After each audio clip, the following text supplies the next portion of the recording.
تم نے ہماری ویڈیو کیوں بنائی؟ پولیس اہلکار غصے میں آ گیا اور نوجوان کو گولی مار دی۔ السلام علیکم، کیسے ہیں آپ لوگ؟ میں ہوں آپ کے ساتھ عدنان، اور آج ایک دکھ کی بات آپ سے شیئر کرنے جا رہا ہوں۔ 2 دن پہلے لیا کے اندر ایک نوجوان، نوید نام ہے اس کا، ماں باپ کا اکلوتا بیٹا، اس کو پولیس اہلکار نے گولی مار کر قتل کر دیا۔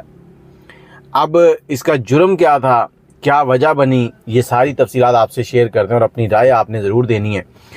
سب سے پہلے تو میں بات کرنا چاہوں گا کہ چند دن پہلے لاہور میں ایک واقعہ پیش آیا جس میں ایک عورت نالے میں گرتی ہے، گٹر کے اندر ڈھکنا نہ ہونے کی وجہ سے، اور اس کی جب لاش نہیں مل رہی تو پھر پولیس اہلکاروں نے اسی عورت کے شوہر کو اٹھایا اور اٹھا کر اس کو تھانے لے گئے اور وہاں پر اس کی چھترول شروع کر دی۔ یہ بات بالکل سامنے آ گئی اس طرح سے کہ وہ بڑا وویلا مچا، اور اس بندے نے چیخ کر بتایا کہ آپ اپنے CCTV سیف سٹی کیمرے دیکھیں، میرے موبائل سے جانے والی کال کو دیکھیں، کتنا ٹائم ہے، میں اس عورت کے ساتھ کیا کر سکتا ہوں۔ وہ کہہ رہے ہیں کہ نہیں، تم نے ہی اس کو قتل کیا۔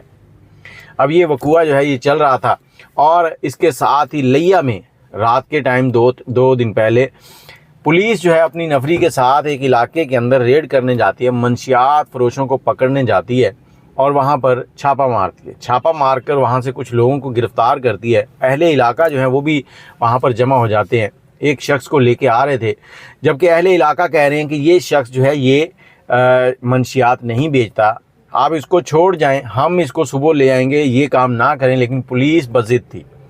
اب اسی موقع پر ایک شخص نوید نامی جو کہ 20 سال عمر ہے وہاں سے گزر رہا تھا، اس نے جب یہ دیکھا اس نے موبائل نکالا اور ویڈیو بنانی شروع کر دی۔ اب ایک سجاد نامی پولیس انسپیکٹر، اس نے کیا کیا کہ پسٹل نکالا اور ویڈیو بنانے والے شخص کو گولی مار دی۔ گولی اس کے کندھے میں لگی اور وہ موقع پر ہی دم توڑ گیا۔ اب یہاں پر 2 چیزیں سامنے آئیں۔ پہلا وقوع جو تھا لاہور والا، اس میں ایک انسپیکٹر کا بیان آیا کہ یہ جو انہوں نے تشدد کیا یہ ان کی نیت غلط نہیں تھی۔ اب یہاں پر بھی یہی کہا جائے گا کہ اس نے جو گولی ماری ہے اس کی نیت ہی غلط نہیں تھی، اس نے تو اچھی نیت سے گولی ماری ہے۔ یہ لوگ پتہ نہیں کیوں وردی پہننے کے بعد فرعون بن جاتے ہیں۔ اور اب میں محترمہ مریم نواز صاحبہ سے کہنا چاہوں گا، ایک ریکویسٹ کرنا چاہوں گا، آپ جب بھی کوئی نئی فورس بناتے ہیں، نئی فورس کے لیے نئی بھرتیاں کریں۔ پیرا فورس بنائی ہے، پیرا فورس کے اندر جتنے جوان ہیں وہ کوئی پولیس سے نکالا ہوا ہے، کوئی ٹریفک پولیس سے، کوئی CID پولیس سے، وہیں سے نکال کے ان کو لگا دیا ہے۔ ان کے اندر تبدیلی کہاں سے آئے گی؟ ان کے تو وہی رویے ہیں۔ کل ایک ویڈیو دیکھ رہا تھا جس میں ایک تاجر کو روڈ کے اوپر اس کی تذلیل کی جا رہی ہے، پیرا فورس کا جوان اس کی گاڑی میں چڑھ کے اس کو مار رہا ہے۔ تو یہ کہاں کا قانون ہے؟ اور میڈم جی، ان سب کے سینے کے اوپر نا ایک کیمرہ لگائیں، کیمرہ، تاکہ ریکارڈنگ ہو، پتہ چلے کہ یہ کیا کر رہے ہیں۔